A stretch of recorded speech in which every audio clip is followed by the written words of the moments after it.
have to speak up. I'm having trouble hearing you over the radio. Uh-huh. What? It's gushing out of the pipe? You mean like a geyser or something?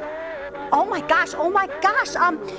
Yeah, it's rising that fast, huh? Look, could you hang on for a minute, ma'am? I gotta go ask. No. I ain't gonna hang up, but I gotta get... Okay, look, I am here. Do not panic. Do you got a pail or something? Listen, how about pots and pans? You could go fill them up and then dump them outside and stuff. Oh boy. Listen, lady, like, do you got insurance or something? Well, it certainly seems like Trixie wants to help, but apparently she's been caught just a little off guard. Has that ever happened to you when you've taken a call?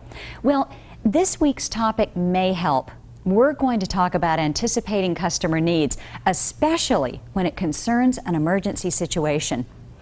Now, if you know what to do and what to say ahead of time, you'll not only be better at your job, you'll feel more relaxed and more confident. The first step after you've received an incoming call for service and greeted the customer is to establish the customer's history. Fortunately, today's computers make it fairly easy to reference and display previous records. Now, you should be able to find out quite easily whether the caller has received prior service from your company and whether they've purchased a warranty or service agreement. If the information isn't readily available, don't make assumptions. Be sure to ask, have we ever serviced you before? Having this type of history will help both the dispatcher and the technician who eventually services the call. Next, you'll need to determine the urgency of the call. Now, this may sound pretty basic, but remember, callers tend to view their problems as personal emergencies, regardless of the objective urgency. And if you scheduled every leaky faucet and noisy space heater as an emergency, no one would be able to handle a real emergency, like a gas leak or a basement flood. Okay, so listen, you can smell the gas, but you can't tell where it's coming from? Okay, look, don't panic or nothing, all right? I know, look, hang on. Let me see if I can get somebody right over there, okay? No, I am not leaving you. Just hang on one little second while I check, okay? Rocky, we got a big-time emergency on our hands. What, another one? This is the third time in the last 4 hours. What is it this time? Rocky, this lady, she's on the phone. She's got a leak. She can smell the gas, Rocky. You gotta send somebody over there right away. You just gotta. Yeah. Who am I gonna send? You?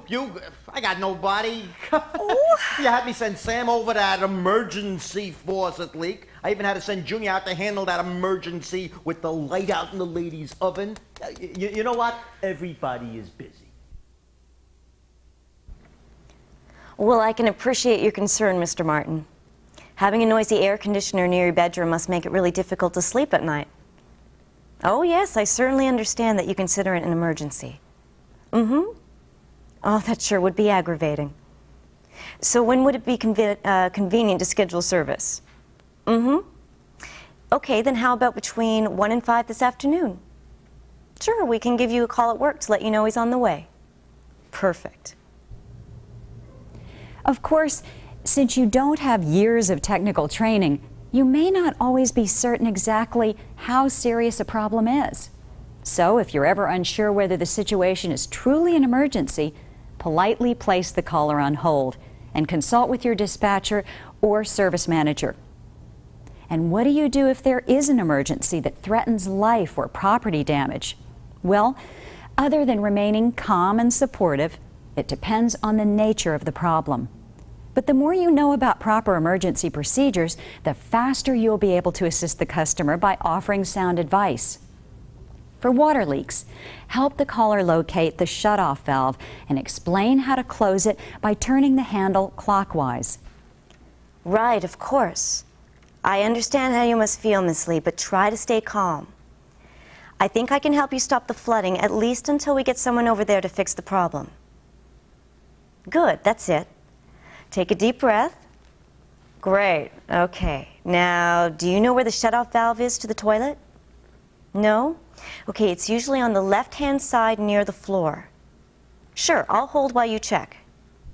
If the problem is a gas leak, the severity of the situation may be indicated by the strength of the odor. The stronger the odor, the more serious the situation.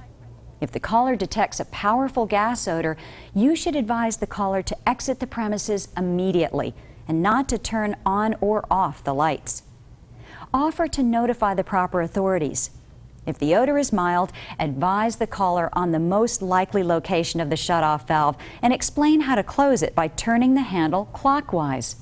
Additional information on other emergency situation procedures is available in your participants' workbook, as well as in your company's policy and procedure guidelines, so be sure to review them. Now, for some emergencies, you'll need to gather additional information that can help indicate which special skills the technician will need to handle the service call. I mean, you wouldn't want anyone but a fully qualified HVAC technician dispatched to solve a forced air problem, would you? And of course, there's a difference between forced air and hydronic heating systems. Each represents a different technical specialty. So, you can help anticipate the customer's needs by asking a few simple but indicative questions.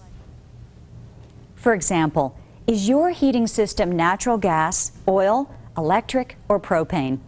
Does it use warm air to supply heat, or does it use hot water or steam instead? Do you have radiators or baseboard that provide the heat? Does warm air come from outlets throughout your home, or does it come from a single outlet, either in the floor or wall? Since the average caller isn't going to understand terminology like forced air or hydronic, answers to these non-technical questions can help provide the necessary clues. With air conditioning, you'll need to discover important details such as whether temperature-sensitive computer equipment or perishable goods are at risk. Again, the more you know and the better prepared you are to handle your customers' concerns, the better service you and your company can provide. But be careful not to overburden your caller if they're having trouble finding the right valves or can't answer some of your questions. As a general rule, your overall goal is not to help the customer solve their problems over the phone. The idea is to provide enough customer service to ensure the customer's safety and satisfaction until a qualified service technician can solve the problem. Well, I hope that helps. And I hope you can see that anticipating customer needs doesn't take a technical background, or a crystal ball for that matter. It just takes a little preparation and a willingness to provide the very best in customer service. So long for now. I hope to see you again in another module.